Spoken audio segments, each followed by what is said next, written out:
दुर्योधन जैसे महाबली की सेना को पराजित करने के बाद महाभारत का विजेता बन गया, तो उसे लगने लगा कि ये तो उसका निजी पराक्रम है, उसके बाणों में बल है, पुरुषार्थ है।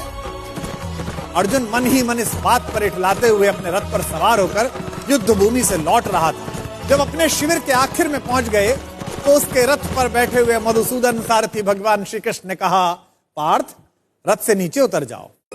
उसने श्री कृष्ण से कहा कि माधव, आप सारथी, आप उतर जाइए, मैं भी उतर जाऊंगा। श्री कृष्ण ने कहा, नहीं मित्र, तुमसे कह रहा हूं, तुम पहले नीचे उतर जाओ।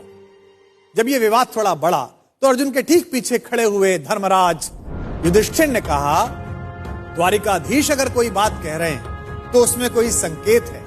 अर्जुन को कुछ समझ तो आया नहीं। भ्रुकुटी पर ताव देकर थोड़े अनमने भाव से अर्जुन रथ से नीचे उतर गया। अर्जुन के नीचे उतरने के बाद सब लोग जाने लगे तो कृष्ण जैसे ही रथ के नीचे उतरे,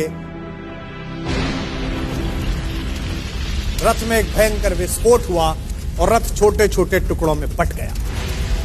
विजय का सिंहासन सामने देख रहा था जो अर्जुन, जिसके सिर पर विजय का ताज था, उस अर्जुन ने पलट कर देखा तो माधव मुस्कुरा रहे थे और रथ जल रहा था। अब उसे यह तो समझ में आ गया कि उसके सखा श्री कृष्ण ने उसे रथ से नीचे उतरने के लिए क्यों कहा, और उसे विस्फोट का कारण अब भी समझ में नहीं आया था। अब उसने विनम्र भाव से अहंकार का तिरोहन करते हुए माधव से पूछा कि माधव, यह क्या लीला है? कृष्ण ने मुस्कुराते हुए उत्तर दिया कि पार्थ, युद्ध के इस दौरान इस रथ पर कई दिव्य शक्तियों का प्रयोग हुआ। तुम पर जिन घातक अस्त्रों का प्रयोग हुआ उसका बचा हुआ असर भी इस रथ पर था जिस पर हम सवार थे, लेकिन वे सारे अस्त्र शस्त्र और वे घातक शक्तियां केवल इस कारण से काम नहीं कर रही थी कि मैं वहां उपस्थित था। अगर आज मैं इस रथ से तुमसे पहले उतर जाता अर्जुन, तो इस युद्ध को जीतने के बाद भी तुम जीवित ना हो। अर्जुन की आंख खुल गई। उसे यह एहसास हुआ कि विश्व की जिस सबसे बड़ी विजय को वो अपना निजी पराक्रम मान रहा है, वो केवल उसकी उपलब्धि नहीं बल्कि उसमें ईश्वर के उस अंश की सद्भावना है जिसे मधुसूदन भुवन मोहन कन्हैया कहा जाता है।